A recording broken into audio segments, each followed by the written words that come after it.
Film ini dimulai dengan narasi tentang feodal Jepang yang dihuni oleh para penyihir dan samurai. Negeri ini dikuasai oleh seorang shogun, dan samurai yang gagal melayani tuannya akan menjadi ronin dengan menanggung malu seantero Jepang. Untuk memahami legenda 47 ronin, kita harus memahami cerita di baliknya. Kai, seorang bocah anak laki-laki, sedang lari di hutan. Tiba-tiba dia jatuh dan nyemplung di sungai kecil. Tak lama kemudian, sekelompok samurai datang dan menemukannya. Ada bekas cakar di belakang kepala Kai yang bikin penasaran. Salah satu samurai, namanya Oishi, coba-coba celupin kepala Kai ke air. Tapi Kai nggak tinggal diam. Dia melawan dan berhasil nyamber pedang Oishi. Lord Asano, bos besar mereka, memutuskan buat bawa Kai pulang ke tempat mereka, Provinsi Ako. Waktu berlalu, di Provinsi Ako, Kai mulai dekat sama putri Asano, Mika. Sayangnya para samurai lainnya nggak terlalu suka sama Kai. Ya gimana, mereka mikir Kai itu darah campuran, jadi nggak murni kayak mereka. Meski begitu, Kai tetap berusaha keras buat membuktikan diri.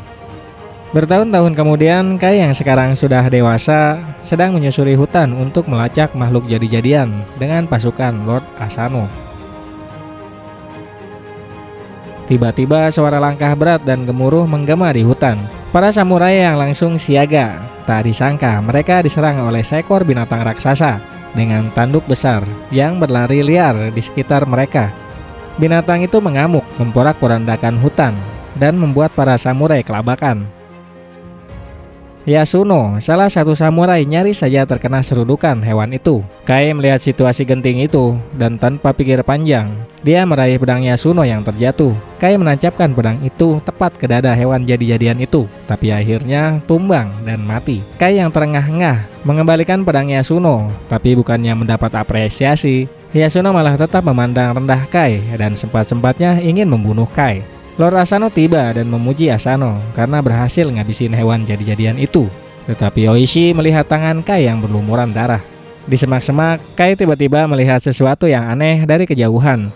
Seekor bah putih sedang mengamatinya. Setelah para samurai kembali dari perjalanan mereka, suasana di Ako sedikit tegang, tapi semua tampak lega. Mika berlari ke arah mereka dengan cemas, mencari tahu apakah ada yang terluka. Ayahnya, Lord Asano, bisa menebak siapa sebenarnya dikhawatirkan oleh putrinya.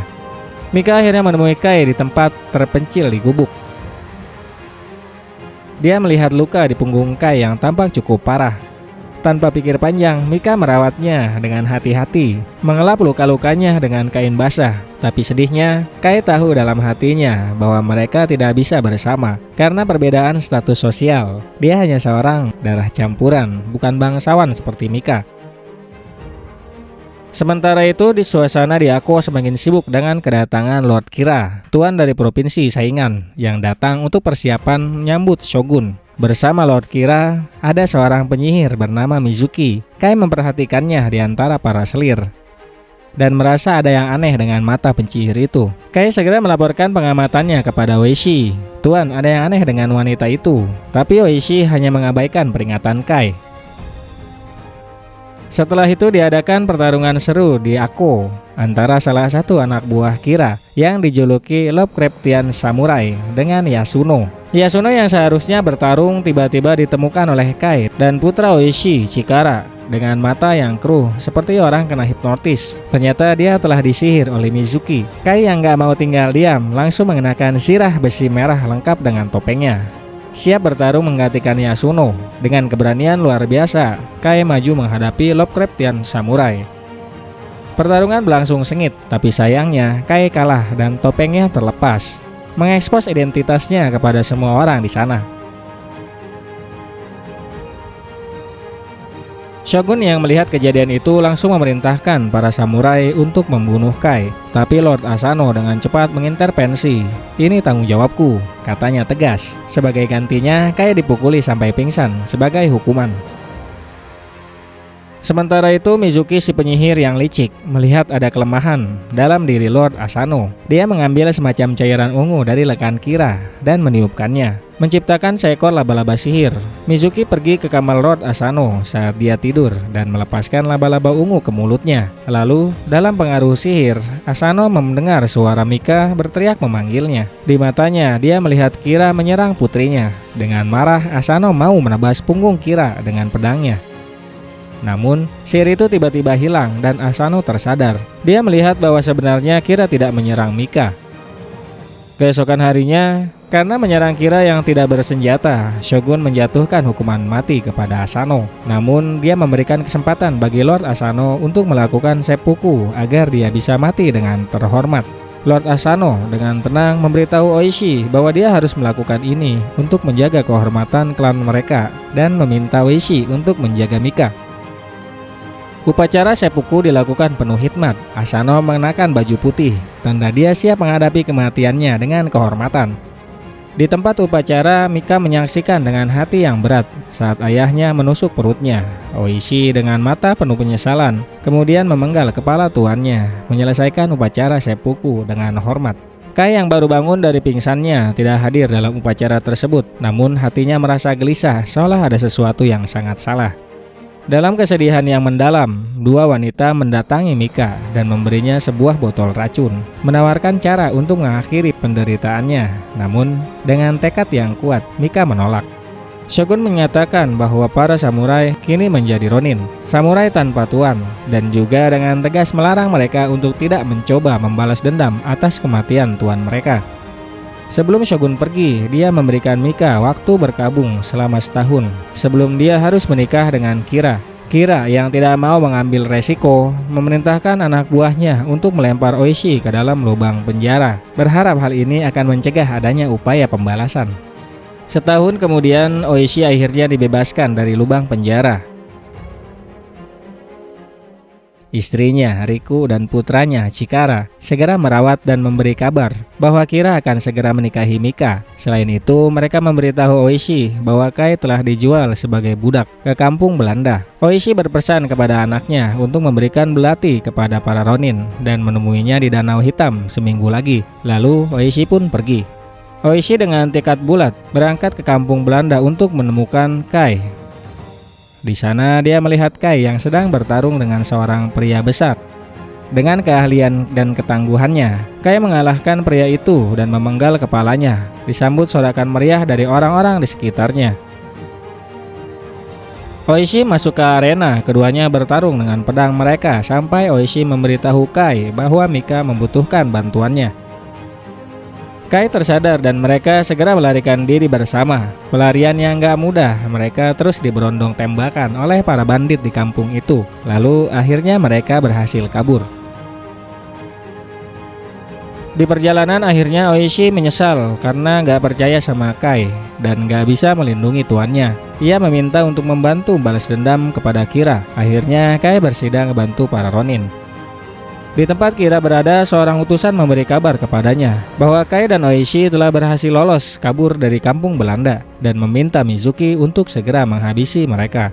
Kai dan Oishi kemudian mengumpulkan ronin yang tersisa. Bersama-sama mereka bersumpah untuk membalas dendam atas kematian tuan mereka dan mengirim Kira ke neraka. Oishi mengambil sebuah peta dan mengatakan bahwa dia akan memimpin mereka ke sebuah desa di mana mereka bisa mendapatkan pedang. Para ronin melakukan perjalanan ke desa Wuteu, tempat para pembuat pedang tinggal.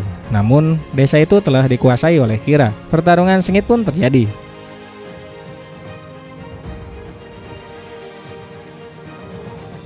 Dalam obrolannya dengan Oishi, Kai menyarankan untuk pergi ke hutan Tengu untuk mendapatkan pedang dan mengungkapkan bahwa Kai dibesarkan di sana sebelum kabur ke Ako.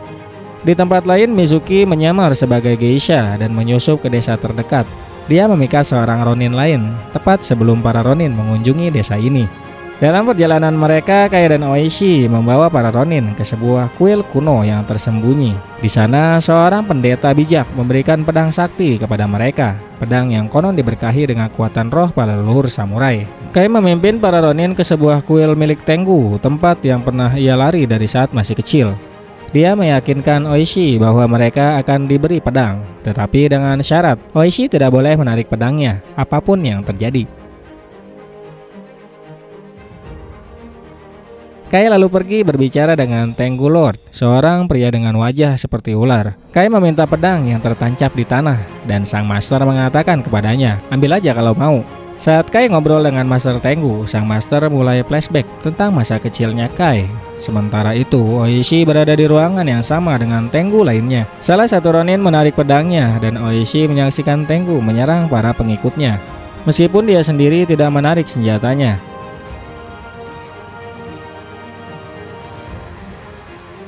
Kai dan Master Tengu berlomba untuk mengambil pedang. Akhirnya dia mengambil pedang dan hampir memenggal sang master. Setelah itu Kai menemukan Oishi dan memberitahunya bahwa mereka telah diberi pedang karena dia lulus ujiannya dan tidak pernah menarik senjatanya. Apa yang dilihat Oishi adalah ilusi dan para pengikutnya sebenarnya baik-baik saja. Dengan pedang yang baru, mereka kini siap untuk melanjutkan perjuangan mereka. Di desa, Oishi mendapatkan informasi bahwa Kira akan pergi ke kuil nenek moyangnya nanti malam. Mereka pun pergi untuk balas dendam.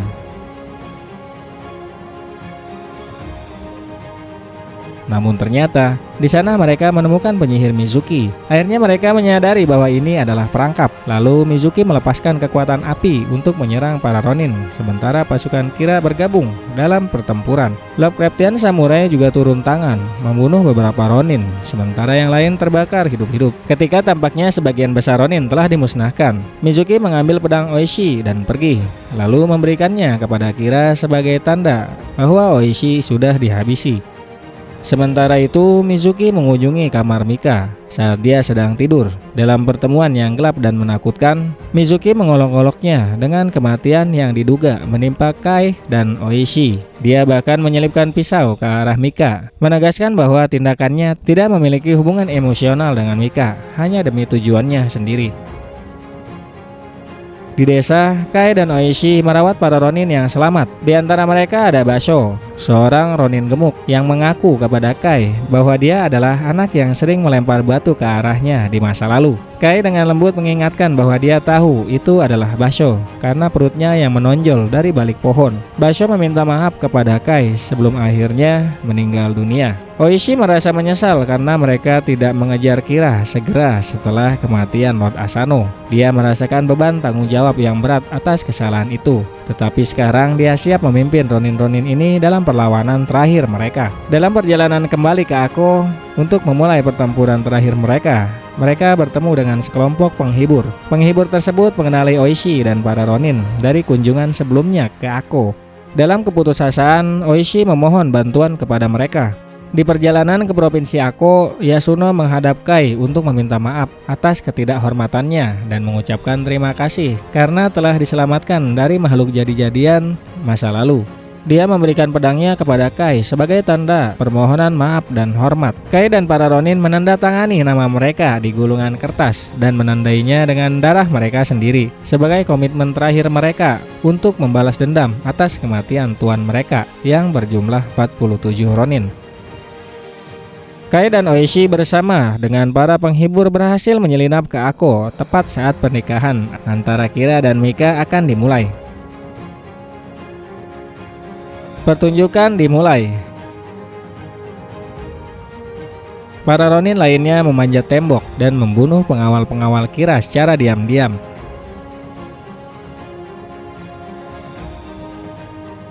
Mendekati Kira dengan hati-hati. Namun sebelum Kira dapat menyadari kehadiran Oishi, pertempuran meletus secara tiba-tiba antara pasukan Kira dan Ronin. Dalam kekacauan itu, para Ronin melancarkan serangan. Di tengah gemuruh pertempuran, Mizuki yang menyamar berhasil menyelinap pergi dalam kekacauan tersebut. Namun, Lovecraftian samurai yang menjadi ancaman besar hendak menyerang lagi, hingga seorang Ronin yang cerdik berhasil melemparkan sebuah bom.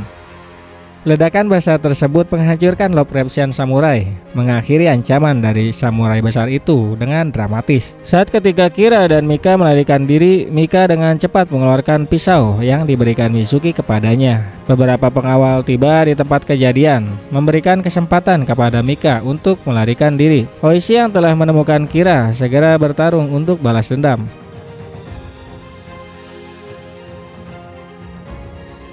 Sementara itu, Kai berhasil bertemu kembali dengan Mika dan merangkulnya di tengah kekacauan. Namun, mereka segera terkepung oleh kehadiran Mizuki. Meskipun dihadapkan pada rasa takut dan kekuatan gelap Mizuki, Kai menegaskan bahwa dia tidak gentar. Mizuki dengan kekuatannya berubah menjadi naga, besar mirip ular, terbang ke arah Kai dan dia menarik pedangnya untuk menghadapi serangan itu. Pertempuran sengit terjadi antara Kai dan Mizuki, dengan Mizuki beberapa kali hampir berhasil membunuhnya. Namun Kai dengan keberanian dan ketangguhannya akhirnya berhasil menemukan celah untuk menyerang balik. Dia menyadari bahwa Mizuki hendak membunuh Mika dan dengan cepat Kai mengambil pedangnya dan menusukkan pedang itu ke kepala Mizuki. Mizuki kembali ke bentuk manusianya sebelum dia mati, dan ancaman dari penyihir itu pun akhirnya berakhir. Di tempat lain, pertarungan sengit antara Oishi dan Kira mencapai puncaknya di sebuah ruangan yang penuh dengan ketegangan dan penentuan. Oishi menusukkan pisau itu ke tubuh Kira lalu memenggal kepalanya. Kemudian dia membawa kepala Kira yang terputus ke hadapan semua orang, mengakhiri pertarungan dan membuktikan bahwa keadilan telah ditegakkan. Setelah membalaskan dendam Lord Asano, para Ronin pergi ke makam tuan mereka. Di sana mereka memberi penghormatan terakhir kepada Lord Asano.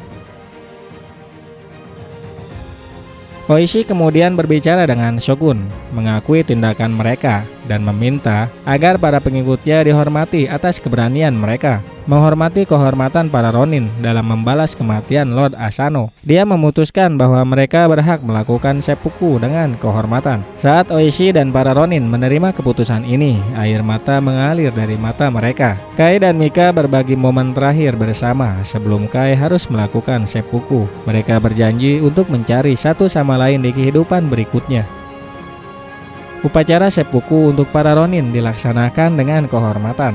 Shogun menghormati keberanian mereka, memutuskan untuk mengizinkan Chiraka, putra Oishi, untuk tetap hidup agar dia bisa melanjutkan garis keturunan keluarga Oishi. Kai dan Mika saling menatap satu sama lain untuk terakhir kalinya. Kemudian Mika terlihat berada di sebuah jembatan, membaca pesan dari Kai yang mengulangi janjinya kepadanya bahwa mereka akan bertemu lagi di kehidupan selanjutnya.